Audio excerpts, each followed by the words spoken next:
ఒకవేళ ఎప్పుడైతే దేవుని నువ్వు అడుగుతావో ఆ ఉపదేశము ద్వారా దేవుని మాటల ద్వారా ఆ వివేకం నీకు కలుగుతుంది. ఆ వివేకం కలిగినప్పుడు నీకు చెడు మార్గం ఎలా ఉంటుందో తెలుసా?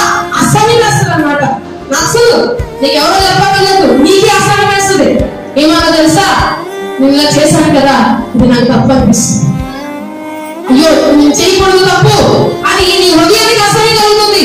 ఎప్పుడో తెలుసా? వివేకం కలిగిన హృదయం నీలో ఉన్నప్పుడు. అసహ్యం కలగకుండా బాగుంది, ఇది తప్పు అని తెలిసినా కానీ అసహ్యం కలగకుండా నువ్వు చూస్తున్నావు ఏంటంటే నీలో ఏం లేదంటే వివేకం లేదు. అదే పని నువ్వు చేస్తున్నావు అంటే నీలో వివేకం లేదు. ఇది నా ఆరోగ్యానికి హానికరమని తెలిసినా నువ్వు చేస్తున్నావు అంటే నీలో వివేకం లేదు. ఇది నా జీవితానికి మంచిది కాదు అని తెలిసినా కానీ నువ్వు చేస్తున్నావు అది నీకు వివేకం లేదు.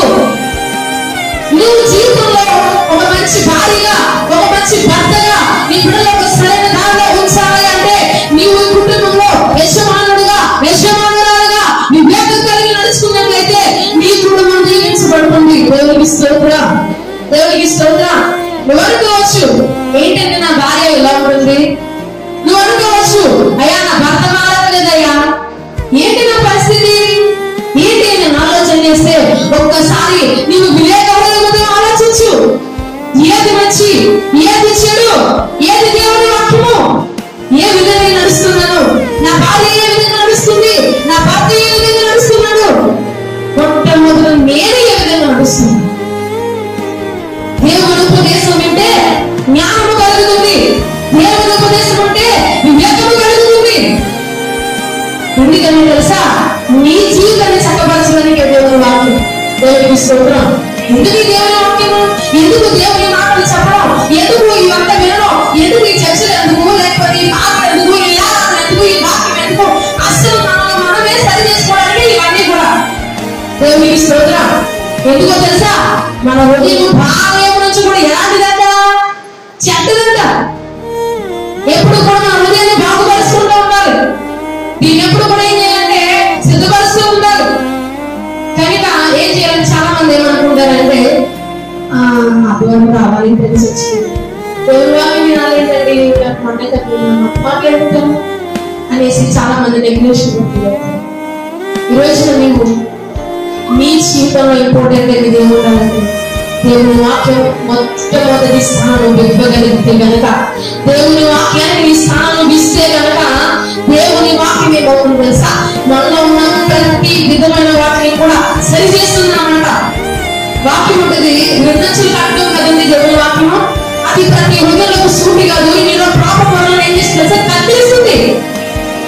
కొంతమంది మన మంచి అంటే ఎవ్వరికి కూడా నచ్చదు. మంచి అనేది ఎక్కడ కూడా నచ్చలేని ఒక మాట, కానీ ఆ మంచి మన జీవితాన్ని చక్కబరుస్తుంది అంటే ప్రతి ఒక్కరు కూడా ఏం చేసేవాళ్ళు తప్పులు ఒక్కొక్కసారి గుంచుకుంటున్నారన్నమాట తప్పులు. ఎందుకంటే నాలో పాపలు కలగాలి కాబట్టి, మనలో ప్రతి మెరుగు కలగాలి కాబట్టి తప్పదు, శుద్ధాల దేవుల్లో కలగాలి కాబట్టి తప్పదు. కొన్నిసార్లు తల వంచుకోవాల్సిన పరిస్థితులు కూడా నువ్వు వంచుకోగలిగాలి. అదే దేవుని వాక్యము. సరి చేసుకోవాలి తప్పదు. ఎందుకని అంటే దేవుడు కొన్ని సంవత్సరాల నిన్ను కూడా ఏం చేయాలి, సరిచేయాలని ఆలోచన కలుగుతున్నాడు. కనుక మనమందరం చేయాల్సింది ఏంటంటే తెలుసా? నువ్వు ఈ లోకంలో వివేకంగా బ్రతకాలి. క్రూరంగా ఉంటే ఆ క్రూర మృగాల మధ్య వివేకం కలిగి జ్ఞానం కలిగి నడుచుకోవాలి.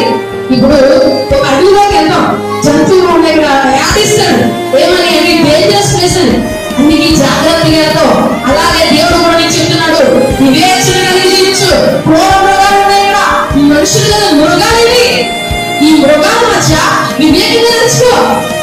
సమస్య అనే మృగాలు, ఈదులనే మృగాలు, ఇబ్బందులనే మృగాల మధ్య నువ్వు ఎలా ఉండాలో తెలుసా? వివేచన జ్ఞానం కలిగి ఈ లోకంలో జీవించాలి. ప్రతి క్రైస్తవుడు కూడా అలా ఉండాలి.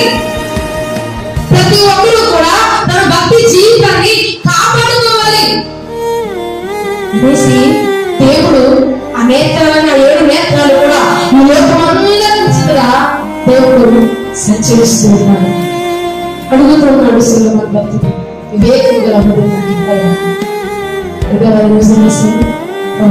వివేకం కలిగిన హృదయాన్ని నాకు దయచే ప్రభా, నువ్వు అడిగితే నేను ఖచ్చితంగా నీకు ఇస్తాను. అయితే ఒక ఆలోచన, అందరి హృదయాలని దేవుడు మన అందరినీ ఒకటే ఇప్పుడు ఐజాక్ న్యూటన్ శాస్త్రం వచ్చాయి.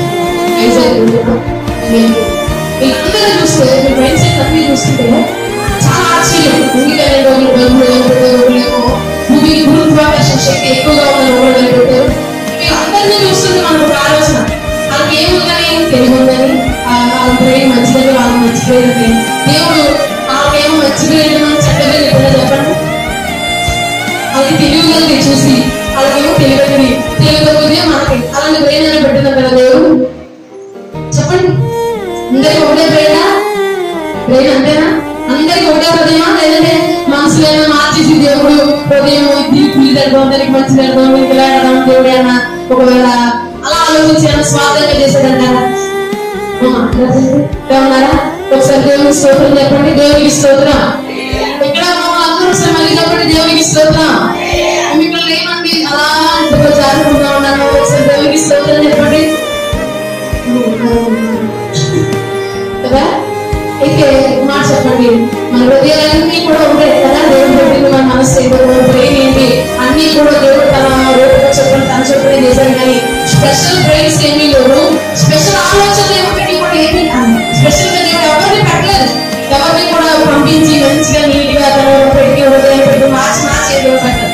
అందరినీ ఏకరీతిగా దేవుడు చేశాడు. కానీ లోకంలో మధ్య మధ్య జ్ఞానం ఎలా ఉంటుంది తెలుసా?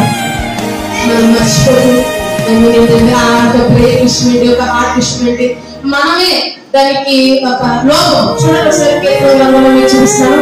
33:15 మాట్లాడుతూ చూడండి సార్.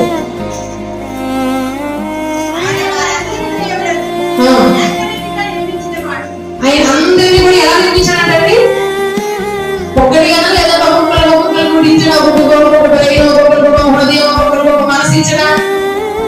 ఏకరీతిగా ఉందా కదండి? అంటే మనందరికీ కూడా ఏకరీతిగా దేవుడు ఇచ్చాడు.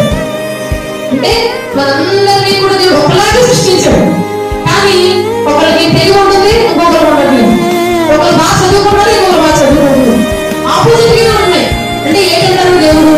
వాళ్ళంటే మంచి చదువుకుంటారని, మంచిగా ఉంటారు, ఏమంటారు ఇక్కడ ఏంటంటే దేవుడు చెప్పిన అందరినీ కూడా ఏకరీతిగా దేవుడు సృష్టించారు. కాదు ఒక్కొక్కరు ఒక్కొక్క విధంగా తన యొక్క ఆలోచన బయటపెడుతున్నారు. సామెత గ్రంథంలో 28 మాట చెప్తాను చూడండి.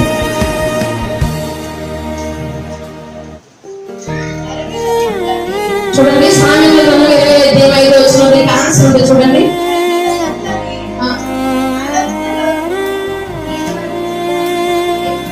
చదవండి.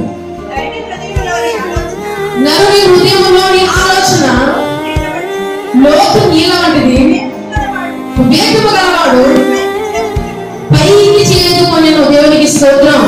ఏ రోజు? ఆదికాండంలో లోతన్నాడు. లోతు అతనేనా? కాదు. లోతుగా ఉన్న ఆ బావిలోంచి నీళ్లు చేదుకున్నట్టు ఎవడైతే చేదుకుంటాడో వాడికి వస్తుంది. ముందే బావి ఉందండి, బావిలో నీళ్ళు ఉన్నాయి.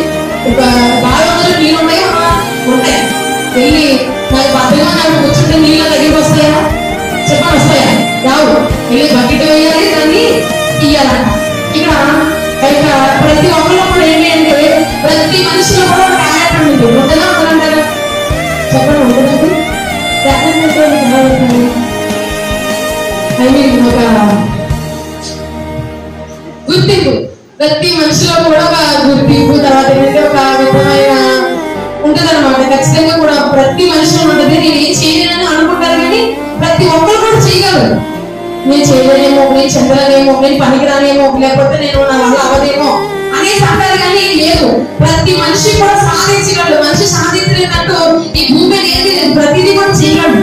కానీ ఏంటంటే ఒక్కొక్కరు ఏం చేస్తారంటే బద్దకొస్తారు అనమాట. చేస్తే చేయాలి అంటే లేదు అని చెప్పేసి అలా అనుకుంటూ ఉంటారు. కానీ ఏంటంటే దేవుడు చెప్పిన మాట ఏంటంటే ప్రతి ఒక్కరికి దేవుడు హృదయాన్ని అందరినీ ఏకరీతిగానే దేవుడు సృష్టించాడు. ఏకరీతిగానే దేవుడు ఒక బ్రెయిన్ సెట్ మన